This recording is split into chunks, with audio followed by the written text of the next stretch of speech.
The town may be kind of small, but these folks have big smiles and big hearts, and they know what it is to have simple fun down our way, where old-fashioned singing and homey gatherings make living mighty pleasant.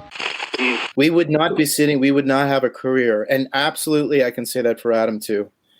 That, you know, Dominique, myself, and Adam would never have had a career in music if it wasn't for Mark Lipsitz.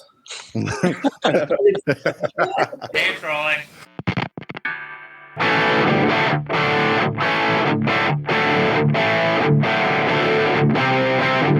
Welcome to Abandoned Albums, the documentary podcast where we take a closer look at some albums that may have been forgotten about over time, and some albums you might not even know existed.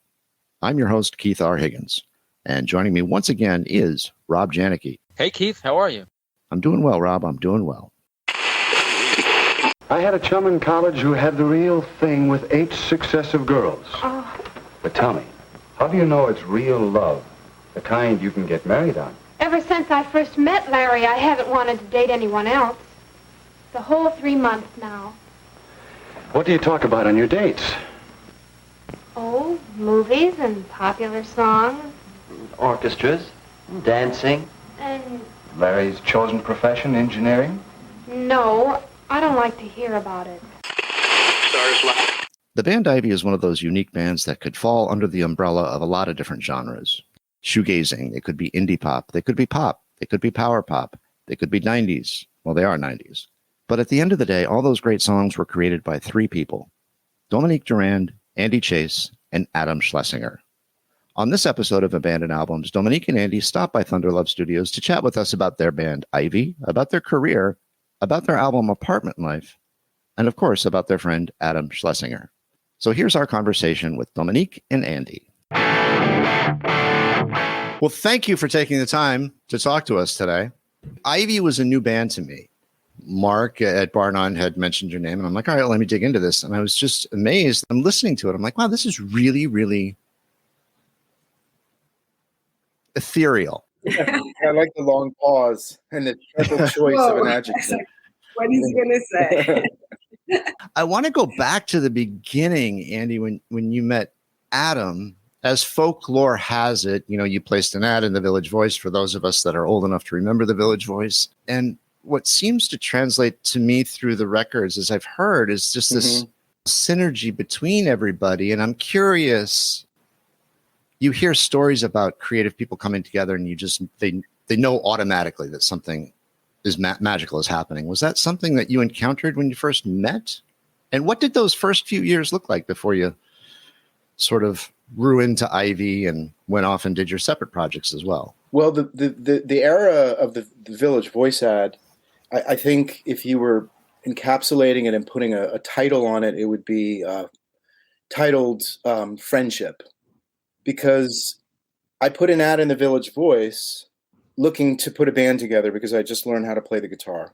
And I was a singer and looking for, you know, putting the rest of a band together. I was looking for a drummer, but mostly another collaborator, hopefully on guitar or bass. So I put an ad in the Village Voice, and one of the first meetings, a stranger coming who had answered the Village Voice ad was a guy named Adam Schlesinger. And so I made my girlfriend at the time, who was just, you know, her aspirations were to be a journalist and a photographer. I put her name is Dominique, and I put her in our bedroom. And I said, I have an important business meeting. So, you know, we only had a tiny 1-bedroom apartment. So she was relegated to the bedroom. Adam came in, but he brought along his friend, Chris Collingwood, who many people know and some won't, but they eventually changed, you know, formed a band called Fountains of Wayne.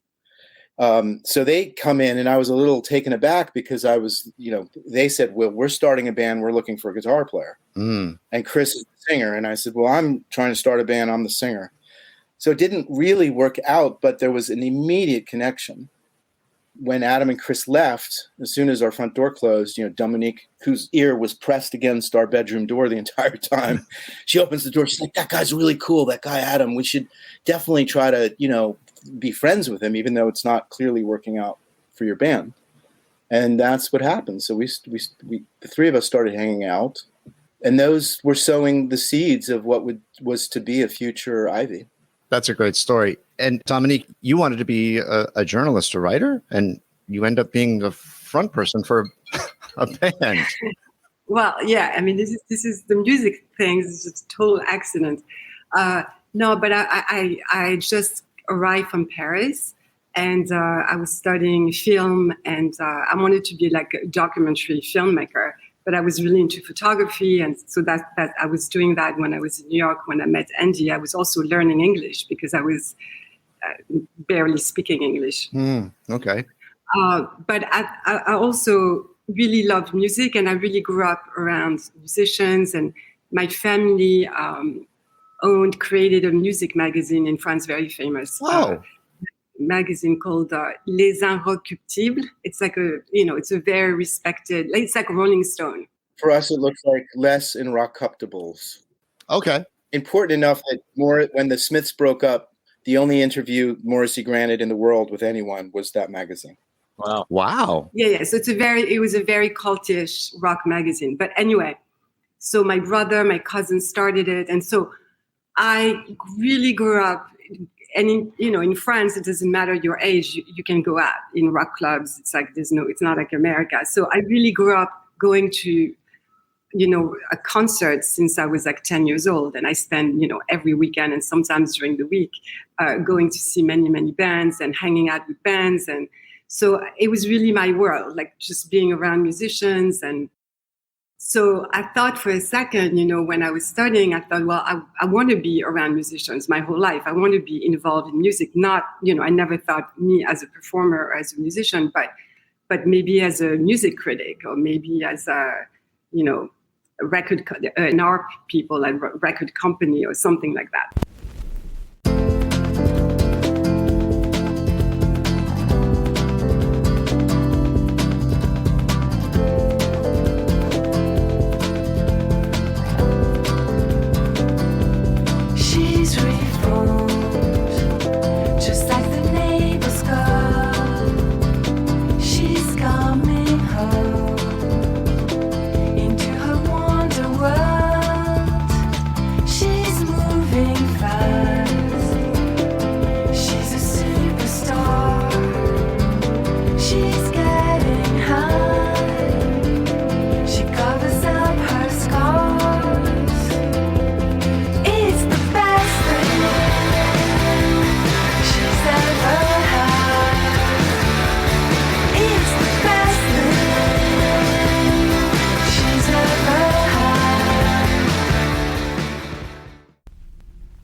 Now, what's interesting to me, Andy, is you said you just learned to play guitar. Now, either you're a prodigy, because I've tried to play guitar and I can't. I either lack the coordination or patience, probably a combination, probably more patience. But you just learned to play guitar. It's like, okay, I'm going to start a band.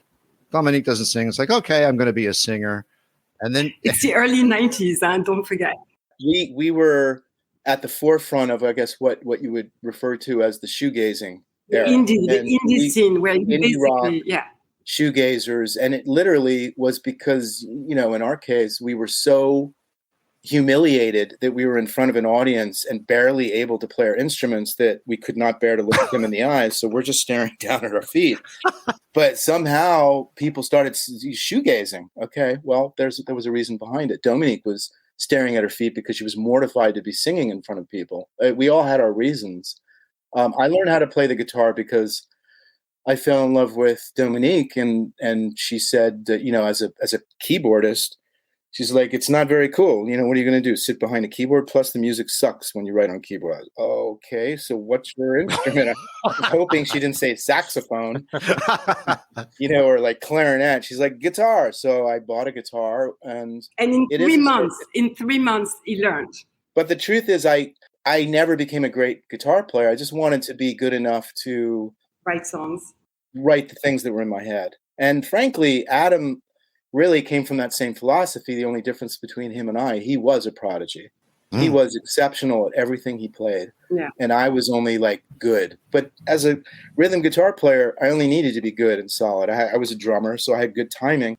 So between Adam and if I had anything complicated in my head, Adam could play it. I learned how to play the guitar because I was in love with Dominique. We became friends with Adam because we adored him after Dominique and I got married. So this is now almost 3 years after that initial meeting where Dominique was hiding behind my, our bedroom door. We had gotten married, and because all our friends were musicians and they played songs at our wedding, we felt compelled to also get up on stage and play something at our wedding. So I convinced Dominique to just sing, and shake a tambourine.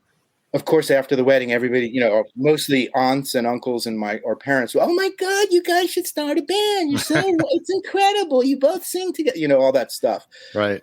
We didn't take it seriously, but we did think it would be cute to record those songs that we'd played in front of the audience at our wedding, to record them for posterity and give them out to our friends and family for like a Christmas present. So that's when I called Adam and I said, look, I'm getting my new wife that, remember when you met her, she was my girlfriend. Going to get her drunk, bring her in the studio, and we're going to have her sing a couple of songs. Literally, that's how it went. And at the time, I couldn't play bass, and I had ideas in my head that were more sophisticated than what I could play on the guitar. So he came down under the pretext of playing on this demo that I was doing with my new wife. But our sort of hidden agenda was simply just to hang out with him more because we both really liked him. So here's the end of the story. He's the one who heard her voice. He's really the one that pulled me aside and he said, I think she's got something. I really do. And I was like, that's cute. No, yeah. He's like, no, I think she has something. And I think we should take these demos and shop them to record companies. And when I finally got convinced and we floated the idea to Dominique, she was adamantly against it. I mean, she went kicking and screaming into this role as our lead singer. I mean, it was not easy. It took a year she did not go without a fight. What turned you around? What got you around the corner where you actually enjoyed it? Do you enjoy it? Yeah, exactly. That's another conversation. But I just didn't have a choice.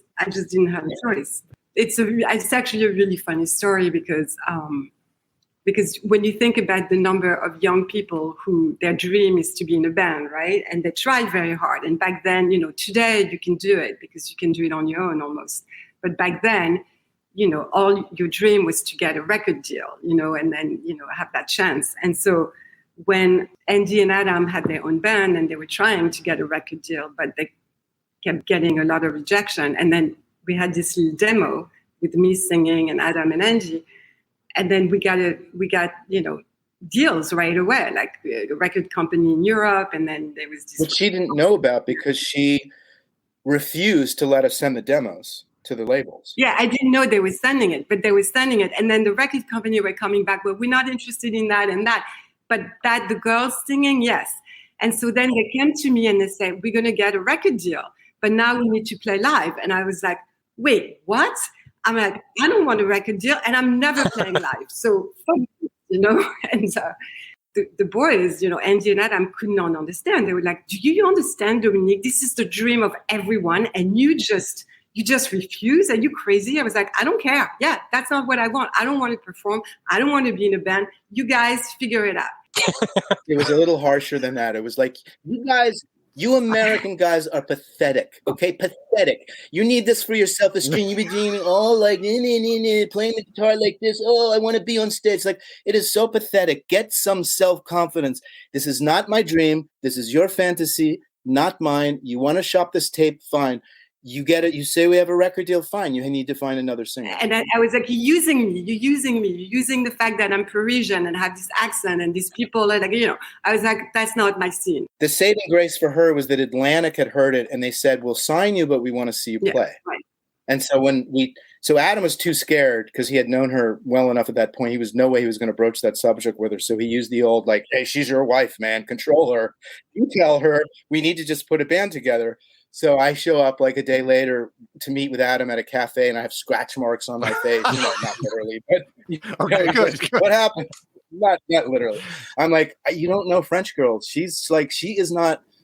So we both go over together, and he's like, look, Dominique, we'll have a record deal by Atlantic Records. All we have to do is, and she interrupts him like, no. So we call Atlantic, and we're like, unfortunately, we tell them, like, we're not putting a band together. We didn't tell them why. We just said, we're going to go with a smaller label that made a smaller offer, and they don't need to see us play live. So we're going to make our record and then we'll put the band together. That's what we're doing. So thank you, but no thanks. We're going to take this other offer. Wow. Atlantic comes back and he says, fine, we'll sign you. You don't have to play. Damn. So then we had to go back to Dominique. So we had to go back to Dominique, right? Every time it was like going back to like a wild feral cat, you know, you're like creeping up slowly to like, you know, like feed her. I've never been married, but that's a pretty harsh beginning for a marriage and a band. That's a lot to overcome. Yeah. And you're still together. That's right.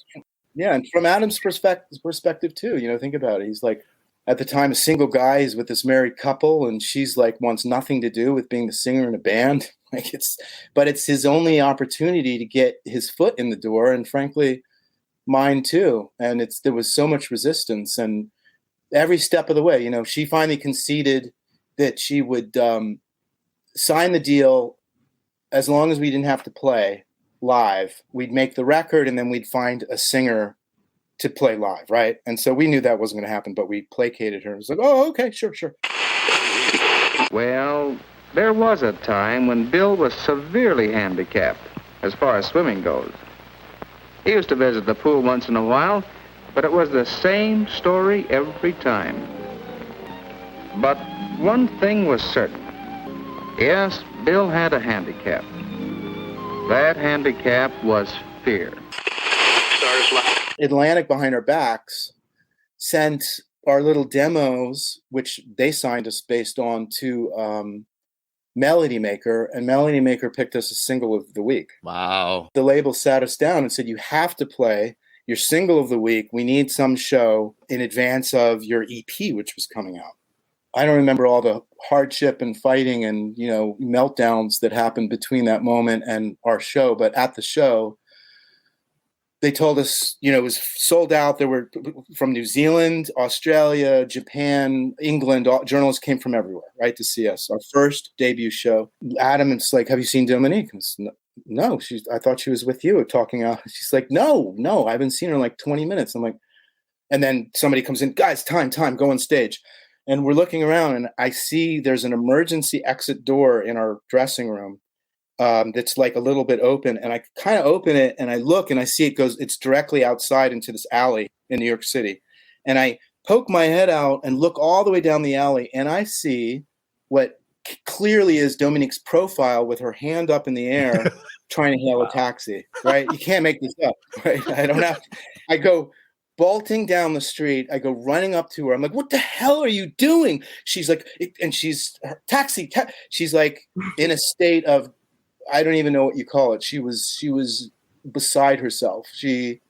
Normally she would have most people would have fainted, but she was still like cognizant, but kind of out of her mind. And I grabbed her and pulled her back down the alley into the dressing room, and we gave her a bunch of whiskey. And I think somebody had a Xanax, and we gave it to her. Went on stage like an hour late. She refused to look at the audience the entire time, had her back to the audience like the first the Doors concert you hear about, right? And the entire concert, you know, Adam's cruising across the stage while we're playing, and he's whispering in my ear, tell her to look at the audience. And I'm like going over to Dominique, look at the audience. She's like, fuck you. And she was so angry at us. She never looked at the audience. She stared. And then we went back in the dressing room after the show, mortified that we had been signed and dropped probably within one, you know, because everyone from the label was there. And we were just distraught that we had blown our opportunity, or she had blown our opportunity.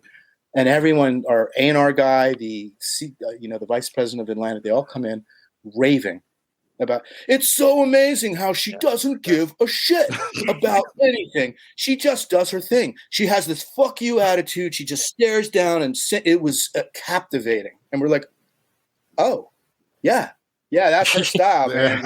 That's what she does. Andy, what year was this? This was 1984. That 94. 94. Yeah, 94. When you first started playing guitar, from the prior conversation, were you playing this kind of what became, I guess, shoegaze style, this atmospheric type of music? What were you listening to when it came to, you know, your guitar playing? What I was listening to was truly what me, Dominique, and Adam were all listening to. We were literally glued to the same stuff. On the shoegazing side, there were bands that were truly shoegazer, and we associate the shoegazing genre with a sort of a heavier sound, like My Bloody Valentine. Exactly. Yeah, and we were crazy into that record. Cocteau Twins and all the British bands from back then, even New Order to a certain degree. There was before, but there are bands that we were into that touched into it, like Blur, and then there was, of course, Ride. Any British band that had any sense of melody, and it was pretty much for us dominated by Britons. For every one American band we liked, there were just like 9.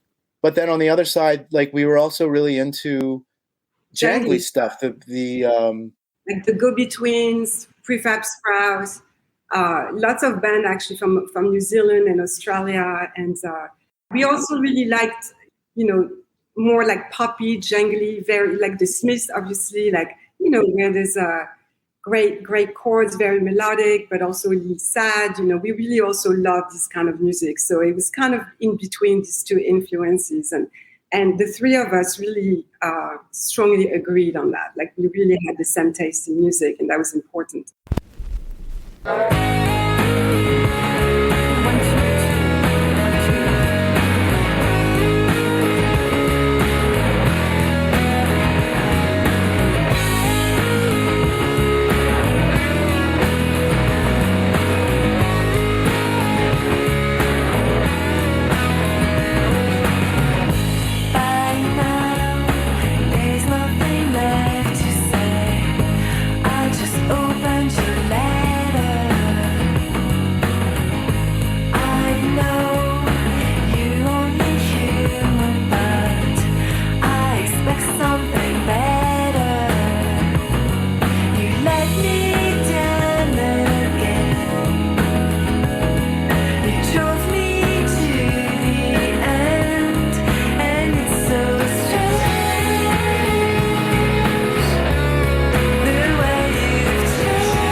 Yeah, we all had the same references. I think these subtle differences were, Adam was really a truly gifted and schooled musician. He also could lean much more mainstream, and I probably leaned the farthest left of center.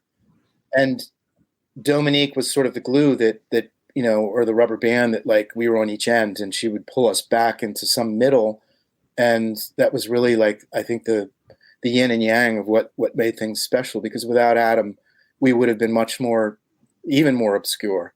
And without, I think, me, it would have been a little bit maybe more fluffy and mainstream. And so it was really truly the product of, I hear about Police, the band I was really into, and they clearly never did anything as interesting on their own as they did when the three of them. It was the alchemy of the three of those guys, right? Yeah. And I feel like that's really true with us. Everything that we've done outside of Ivy has its merits, but there's really something special about the chemistry that happened with the three of us together. Based on what you just said too, you can hear it.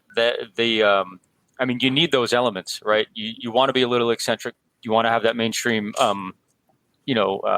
person or accessibility. Yeah, because that's going to gain the most listeners, I guess. With Dominique's voice, this is the perfect voice for this kind of music. Even though you all had the same influences, you were still able to make your own sound. Can't we agree that capitalism is an economic system, a system for the production and distribution of things we need and want? I won't agree to that. Not until you say something about government, too. There has to be a legal basis for any economic system to operate. You had all these European influences or British influences. That didn't translate well in America. How did it translate well outside of America?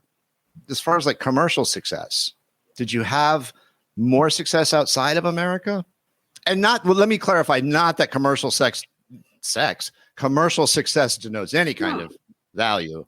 No. I get your question and your point. It's a fair one. Understandably, our weakest, to sound business-like, our weakest market was we sold the least amount of records in the United States. No surprise, right? Our biggest market was Asia, Japan. Because America's so big, it was an important place for us. If you base it on reviews, certainly Japan and England, we fared a lot better.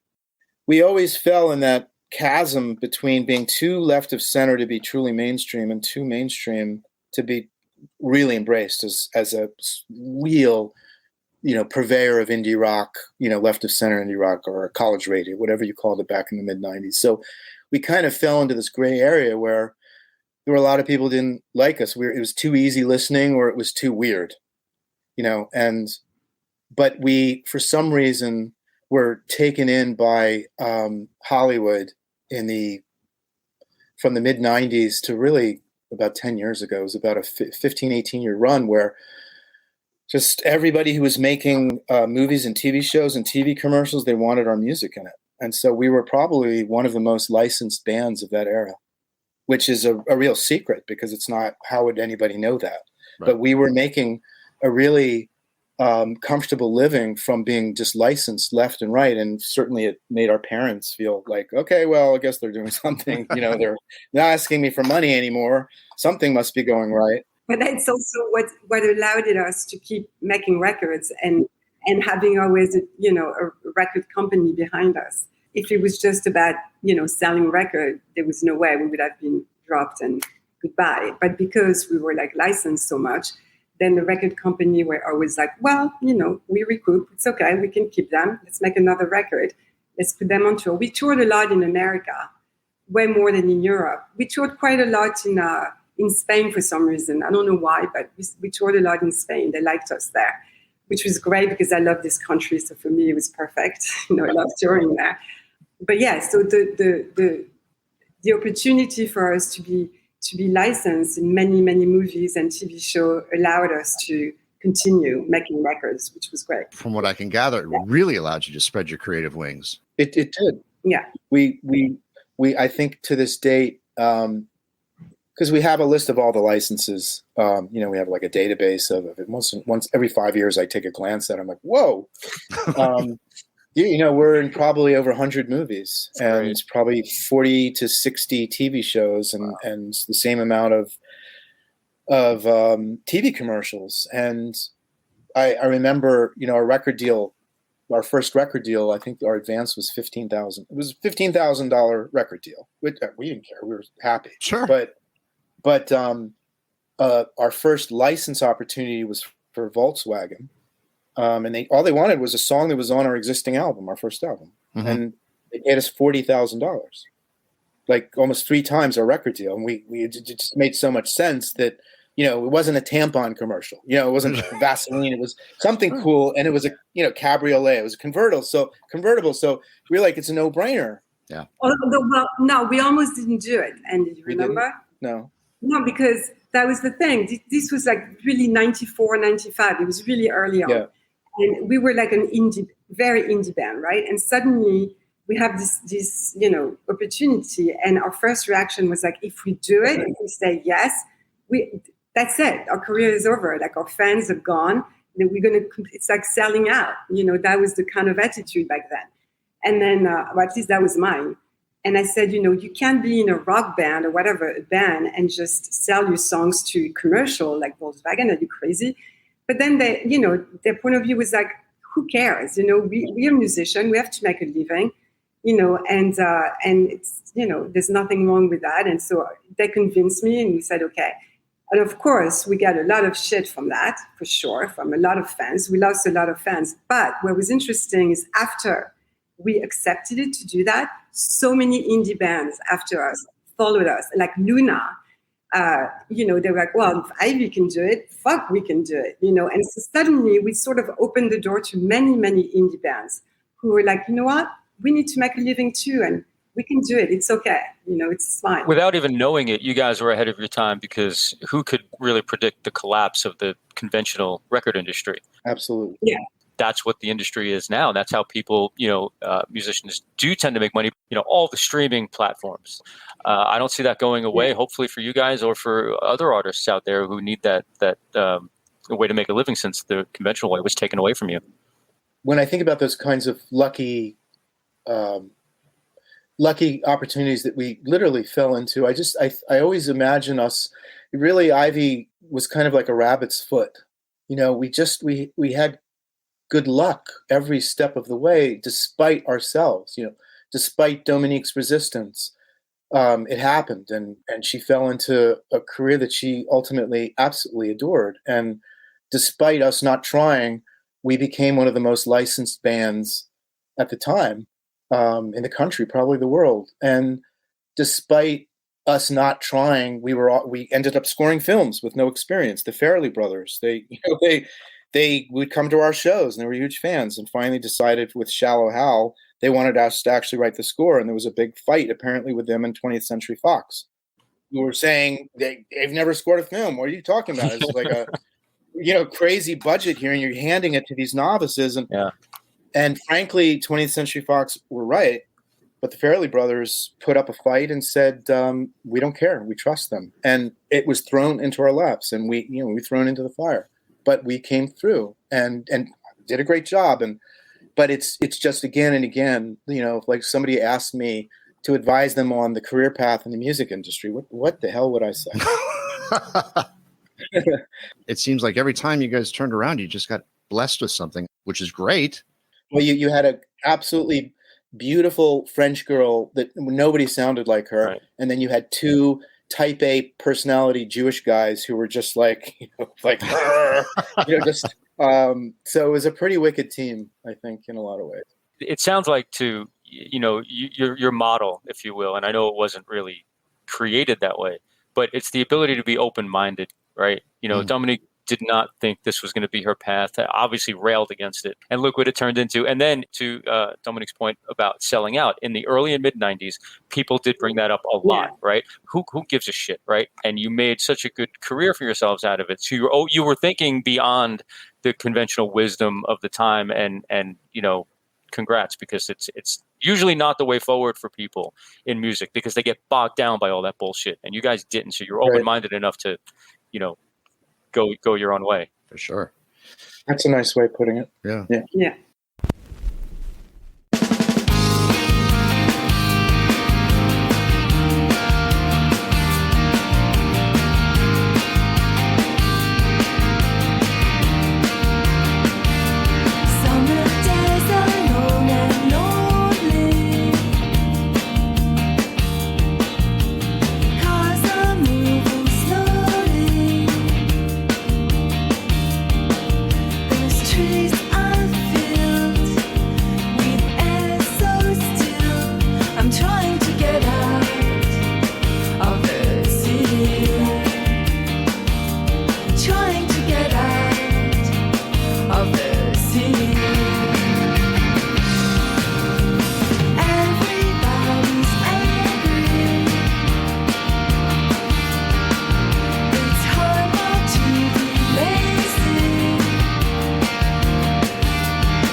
Apartment Life seems to keep having this resurgent life.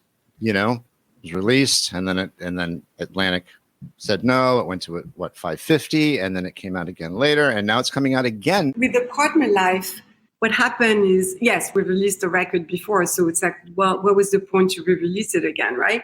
Well, except we were releasing in a vinyl. We never did a vinyl for Apartment Life, and so that's the first time. And a lot of our fans been asking for years, we would love to have that record on the vinyl. Like, when can we do it? And we're like, well, I don't know, never. And then what happened is, so going back to 2020, right? Adam dies, from COVID-19. And so he dies April 1st, 2020. And a week later, our record company, Network Records, calls us and said, we realize your deal just actually ended this week. It was 15 years that they had most of our catalog, and it was now over about a month after Adam passed away. Wow. Exactly. So this is all happening the same week. So suddenly they ask us, well, what do you want to do? Do you want to resign with us? And we're thinking, and we like mourning Adam, and so my feeling was like, well, if we're gonna do something with this back catalog and this record with Adam's passing, I want to go back to the roots. I want to go back to the person who discovered Ivy, which is Mark at Barnum, Mark Lipsitz. And you still call them lipsticks. I have to say, it's the cutest thing I've ever heard. And since we met him in the early to mid 90s, she, with her accent, she calls him Mark Lipsticks. Mark Lipsitz. That's fantastic. That's my way. That's my cute way to call him. So anyway, so I think I reached out to him and I said, what's going on with you? At that point, I don't think we have talked in 15 years. And I said, what's up with you? What's going on? And he's like, well, I'm working at Barnum Records, which for me is great because I'm a huge fan of that record. Always been. They signed the Phillies. They have so many bands that I love. And, it's a true New York indie label and independent. So I said, look, we would love, we're free now. Ivy's free. We have pretty much all of our records back except the last two. But, if you want, take us if you want to. And he was like, absolutely. So that's really what happened. And then the idea behind it was like to release, this record on vinyl. That was mostly like our ideas. And then to try to do something a little special for our fans, which was the idea of doing demos for Apartment Life. And so that became a huge, enormous job for us, and for Andy and I, because imagine going back to, all trying to find this old recording and even the artwork and everything, because that was done 25 years ago. The technology was very different. It was so intense to do that. And we had to find all our demo versions circa 1997 for Apartment Life. And we needed every one of them because we wanted to have the Apartment Life demos be in the exact same order as Apartment Life. So we needed every single song. And like she said, there were some that were on so many different formats over the years, and they weren't in one place. We had different storage, one in Rhode Island, one here at my parents' house in Martha's Vineyard, a bunch in our basement in New York City. It was a real treasure hunt. It was quite an ordeal, but yeah, now we have Apartment Life coming out on vinyl, and we have the Apartment Life's demo versions also. It sounds like it was an arduous task, but it also had to be emotional as well. Oh God. So many of this recording, especially when you start, recording, and so you hear, Adam's voice on it, cracking jokes, you hear him singing, you hear him talking. So we had all of that. It was so hard to listen, really hard. And we also discovered so many songs that we never released. Really? Yeah. Ideas that were sort of left half finished. We have so many songs that we never released because, when you make a record, you record a lot, but then you only release maybe 15 or 16 of them. And so you have many left, And that's with a band with one primary songwriter. In Ivy's case, we had both Adam and I. So for every album, there was twice as much unused material as you would normally see in your typical band. So like she said, we ended up discovering, anywhere from 40 to 50.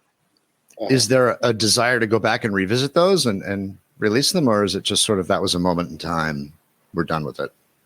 Yeah, we don't know yet. Maybe because some of them are, I think, really great.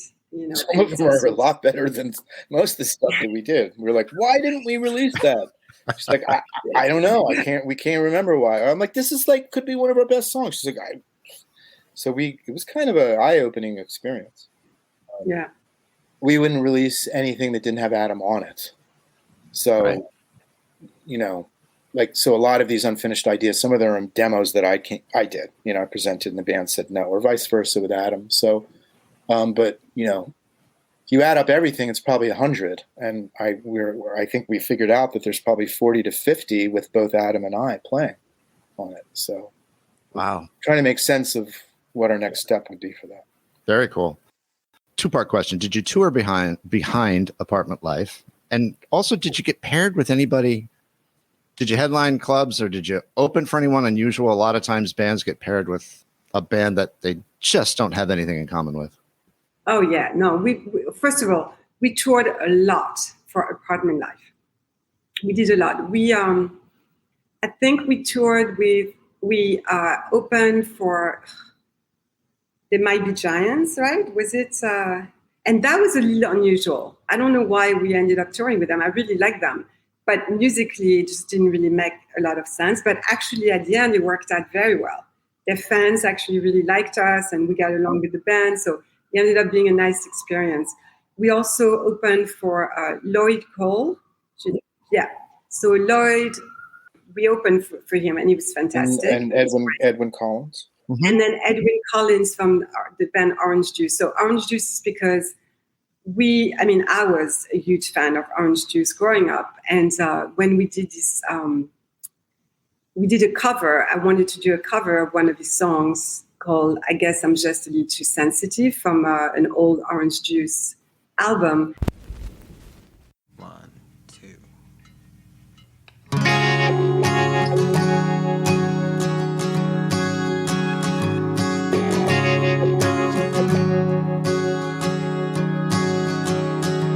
I used to do my utmost to suspend belief until the day hit me like a kick in the teeth.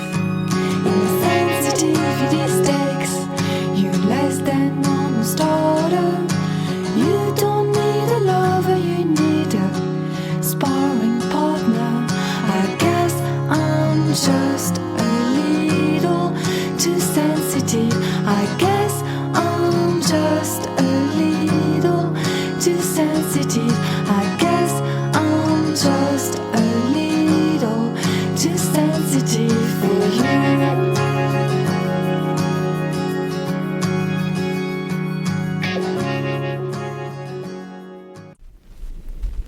Edwin heard it, the cover, and he wrote us a very nice letter saying, I appreciate, that's a really great honor for me to. I remember exactly. Thank you for doing justice to my little ditty. Yeah.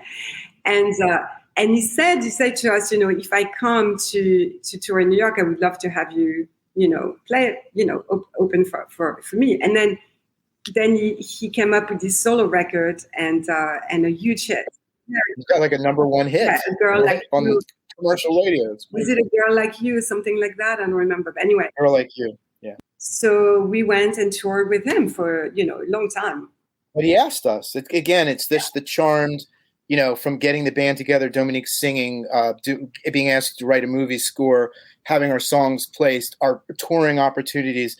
It just, not to sound like we didn't try, but really our big breakthroughs always came from somebody kind of handing us an opportunity. Yeah. Which we were grateful for, of course. But well, everybody creates their own opportunities, I think, right? You work hard, you put out and write great music. It's going to find the right people, I'd like to think so, yeah. Yeah. The timing is also really important. The timing and the connection, if we didn't do this cover from Edwin, from the Orange Juice, that opportunity would have never happened. He would have never asked us to open for him. So it's all of these things that make sense. And there are opportunities we missed. Like we predated the YouTube era. We would have had YouTube been alive and kicking during our period, we would have been, probably a household name with the kind of exposure. But there was no such thing as YouTube. There's no Instagram. There was no Facebook. Yeah. Right. So despite the lack of social media in our culture, we achieved what we achieved. So, there's two ways of looking at the glass half full or empty. Right. A friend of mine always likes to say, it's like it sounds like when you drop toast, it always landed butter side up. I like that. Meaning you pick it up and eat it, right? Exactly. Yeah. The 5-second rule. On Apartment Life, you worked with James Ehop, right? From Smashing Pumpkins. Right. So, and at the time, they were obviously they were huge because we're talking mid '90s, and they were at their height. Was he a friend, or did he? How did he happen to get involved? Directly, it was from Adam. Adam and James became friends. But it's more, to the larger point about Adam. I've seen throughout my life and my career, there really truly are people who are like magnets for opportunities and good things. And like, my dad once in a while we go gambling, he always won. Always. There's people who just seem to like whatever they touch, they kind of like a Midas, whatever they touch turns to gold. Adam truly was like that. And we were gifted to be along on that ride with him. We didn't know it at the time, but in retrospect, I really see that everything he endeavored had some sort of success, either monetary or like great reviews. It was just really good music. There was always something worthy. He very rarely had any failures. And that was true of his friendships as well. And so he really was, I think Adam met James from Fountains of Wayne, because James was a fan of their first album, which had come out just before Apartment Life, Fountains of Wayne's first album. But as it turns out, getting to know James years later, he's a huge fan of indie pop. So he actually was a fan of Ivy, but didn't know us. Interesting. So Adam brought James into the studio one day when we were making Apartment Life, and that was the beginning of a friendship among all of us. I mean, ultimately, a few years later, Adam, me, and James went into business together and started a recording studio in New York City. So that period where James was collaborating with us on a record was the start of over almost 15 years of a friendship with him. What are you guys working on today? The Ivy catalog being reissued. Yeah. Are you singing, Dominique? Are you producing, Andy? You're writing, producing? What's going on with you guys now? Yeah, Andy and I have been working on some stuff together, which we don't know yet what it's going to be. We don't really know, but we just having fun. Good. And it's complicated because he lives in different places. We very rarely in the same place physically. So we it's been hard to find times. Like, that's why I'm flying right. I'm going to go to Martha's Vineyard so I can work with him a little bit for 2 weeks. And, but so that's, so between us, that's what we've been doing. Like Adam had Fountains of Wayne, I've had a band outside of Ivy called Camera 2. So I've been writing and working on songs for Camera 2 songs. Certainly what Dominique is touching on, the new material that we discovered, that it's new. I mean, it's hasn't been released. So we've been spending more and more time together going through those archives and going through all that unfinished material to see what we think, to take stock of what we have and think about whether we would ever release one more last new album by Ivy. And, obviously posthumously for Adam. And, we have 3 kids. Well, I'm sure that's... Yeah, it takes... I was just reading a really cute article from the... who sang Heartbreaker back in the 80s? Heartbreaker, love... Pat Benatar? Yeah. Yeah. She and her husband, he wrote all the songs. He was the guitar player in the band. They're still married. Yeah. They're still together 40 years later. They have grandchildren. Oh, my God. It's really, and they're still doing music together, but they're balancing that with being parents and grandparents and having other hobbies. And, so to a lesser grandiose extreme, Dominique are kind of in the same position. We have 3 kids at different stages, and we're still making music together and even thinking about maybe something else with Ivy. And I've got Camera 2, and I produced an album by Tahiti 80, French band that I've been working with for 15 years, 2 years ago. So we're keeping busy in and out of music. I do want to comment on one thing, and it's the, I guess I'm going to pull it up. It's what you wrote. It's almost like your eulogy that you wrote. Oh, for Adam. For Adam. Yeah. And for Song for Adam. And I'm going to read it here, and I hope you don't mind, Andy. I just thought it was beautiful. And ... Adam and I both believe that all of us, sadly, will fade away no matter our achievements, no matter the level of greatness, wealth, accolades, love, or adulation we attain. He, me, you, and everyone will all disappear someday, and the world will just continue to spin, immune and indifferent to our absence. So I hope my Song for Adam helps keep him in our hearts and minds just a little bit longer as we push back against a world that soon seems to forget us all. I just think it's beautiful. Thank you. That's just phenomenal. Thank you. Yeah. Really like that. Goosebumps. I wish I could show them to you, but they're... What those words meant to me was, you've got to live in the moment, enjoy everything. It is all going to go away at some point, but, really, really do everything you want to do. Do it in the here and now. Enjoy people and time and life now. Thanks, Keith, for reading that, because I hadn't seen that. Well, thank you, Andy, for writing it. When we get off this call, I'm going to send Mark an email and thank him again for turning me on to you guys. I've really enjoyed it. It's been a wonderful journey for me. Mark is the best. Yeah. Andy, Dominique, thank you so much for your time. It's been a pleasure. Yeah. Thank you, both of you. Thank you very much. Thank you so much. Thank you. Looking forward to what comes next. Absolutely. Yeah. Okay. All right. Thanks, Take guys. care, guys. Okay. Bye. Bye-bye. Many thanks to Dominique and Andy. The songs you heard on this podcast were The Best Thing, You Don't Know Anything, Get Out of the City, all taken from the album Apartment Life. You also heard I Guess I'm Just a Little Too Sensitive, which is from their album Guest Room. Apartment Life and the entire Ivy catalog is available to stream wherever you stream your favorite music. Special thanks to Mark Lipsitz at Barn On Records. Please be sure to check out the episode notes. We'll have links there for all the stuff that you're probably scratching your head about now. Abandoned Albums was recorded at Thunderlove Studios. Produced and written by Keith R. Higgins and Rob Janicke. Engineered and mixed by Steve Beasley. Edited by A.J. Royce. Original music by Mike Pellegrino. If you like what you've heard, please be sure to subscribe and leave us a rating. It really does help. Thanks for listening. At Twitter, we are at Abandoned Albums, and on Instagram, we are at Abandoned_albums. Grazie. Bailey Leaf, Rob Janicke, S.W. Loudon, Michael Janicke, Steve Beasley, Mike Pellegrino, Therina Bella, Peyton Janicke, and of course, our executive producer, Rufus Thunderlove.